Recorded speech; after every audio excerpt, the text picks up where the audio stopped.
जब भी प्रेम की बात होती है तो श्री कृष्ण राधा के प्रेम की मिसाल सबसे पहले आती है। राधा कृष्ण के प्रेम को जीवात्मा और परमात्मा का मिलन कहा जाता है।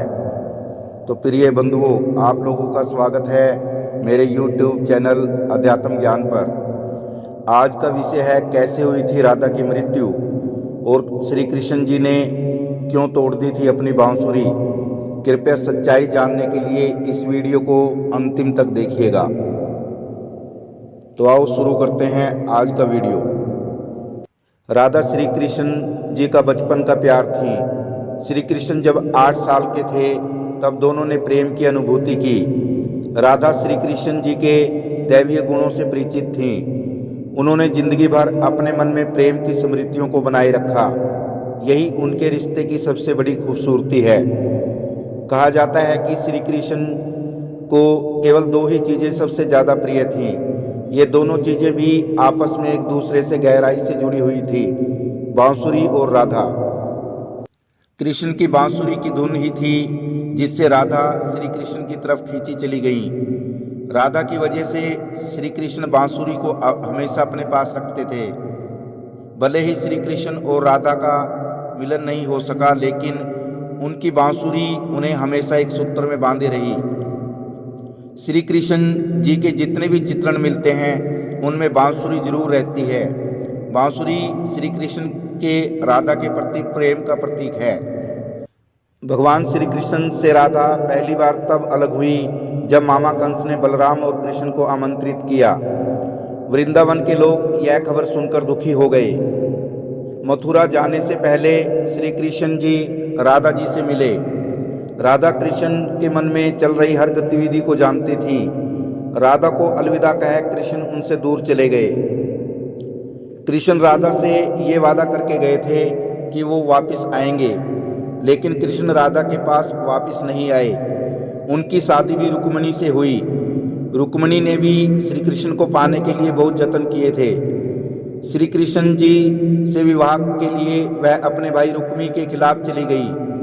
राधा की तरह वह भी श्री कृष्ण से प्यार करती थी। रुक्मिणी ने श्री कृष्ण को एक प्रेम पत्र भी भेजा था कि वह आकर उन्हें अपने साथ ले जाएं। इसके बाद ही कृष्ण रुक्मिणी के पास गए और उनसे शादी कर ली। कृष्ण जी के वृंदावन छोड़ने के बाद से ही राधा का वर्णन बहुत कम हो गया। राधा और कृष्ण जब आखिरी बार मिले थे तो राधा ने कृष्ण से कहा था कि भले ही वो उनसे दूर जा रहे हैं, लेकिन मन से कृष्ण हमेशा उनके साथ ही रहेंगे। इसके बाद कृष्ण मथुरा गए और कंस और बाकी राक्षसों को मारने का अपना काम पूरा किया। इसके बाद प्रजा की रक्षा के लिए कृष्ण द्वारका चले गए और द्वारकाधीश के नाम से लोकप्रिय हुए। जब कृष्ण वृंदावन से निकल गए तब राधा की जिंदगी ने अलग ही मोड़ ले लिया था। राधा की शादी एक यादव से हो गई। राधा ने अपने दाम्पत्य जीवन की सारी रस्में निभाई और बूढ़ी हुई, लेकिन उनका मन तब भी कृष्ण के लिए समर्पित था। सारे कर्तव्यों से मुक्त होने के बाद राधा आखिरी बार अपने प्रियतम कृष्ण से मिलने गई। जब वह द्वारका पहुंची तो उन्होंने कृष्ण के रुक्मिणी और सत्यभामा से विवाह के बारे में सुना, लेकिन वह दुखी नहीं हुई। जब कृष्ण ने राधा को देखा तो बहुत प्रसन्न हुए। दोनों संकेतों की भाषा में एक दूसरे से काफी देर तक बातें करते रहे।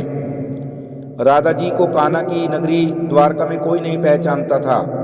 राधा के अनुरोध पर कृष्ण ने उन्हें महल में एक देविका के रूप में नियुक्त किया। राधा दिन भर महल में रहती थी और महल से जुड़े कार्य देखती थी। मौका मिलते ही वह कृष्ण के दर्शन कर लेती थी, लेकिन महल में राधा ने श्री कृष्ण के साथ पहले की तरह का आध्यात्मिक जुड़ाव महसूस नहीं कर पा रही थी। इसलिए राधा ने महल से दूर जाना तय किया। उन्होंने सोचा कि वह दूर जाकर दोबारा श्री कृष्ण के साथ गहरा आत्मीय संबंध स्थापित कर पाएंगी। राधा जी को नहीं पता था कि वह कहाँ जा रही है, लेकिन भगवान श्री कृष्ण जानते थे। धीरे धीरे समय बीता और राधा बिल्कुल अकेली और कमजोर हो गई। उस वक्त उन्हें भगवान श्री कृष्ण की आवश्यकता पड़ी। आखिरी समय में भगवान श्री कृष्ण उनके सामने आ गए। कृष्ण ने राधा से कहा कि वह उनसे कुछ मांगे, लेकिन राधा ने मना कर दिया। कृष्ण के दोबारा अनुरोध करने पर राधा ने कहा कि वह आखिरी बार उन्हें बांसुरी बजाते देखना चाहती हैं। श्री कृष्ण ने बांसुरी ली और बेहद सुरीली धुन में बजाने लगे।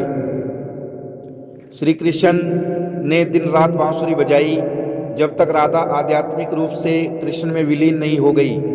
बांसुरी की धुन सुनते सुनते राधा ने अपने शरीर का त्याग कर दिया। हालांकि भगवान कृष्ण जानते थे कि उनका प्रेम अमर है, बावजूद वे राधा की मृत्यु को बर्दाश्त नहीं कर सके। कृष्ण ने प्रेम के प्रतीकात्मक अंत के रूप में बांसुरी तोड़कर झाड़ी में फेंक दी। उसके बाद से श्री कृष्ण ने जीवन भर बांसुरी या कोई अन्य वादक यंत्र नहीं बजाया। कहा जाता है कि जब द्वापर युग में नारायण ने श्री कृष्ण का जन्म लिया था, तब माँ लक्ष्मी ने राधा रानी के रूप में जन्म लिया था, ताकि मृत्यु लोक में भी वे उनके साथ ही रहें। तो प्रिय दर्शकों, कैसी लगी आपको ये जानकारी?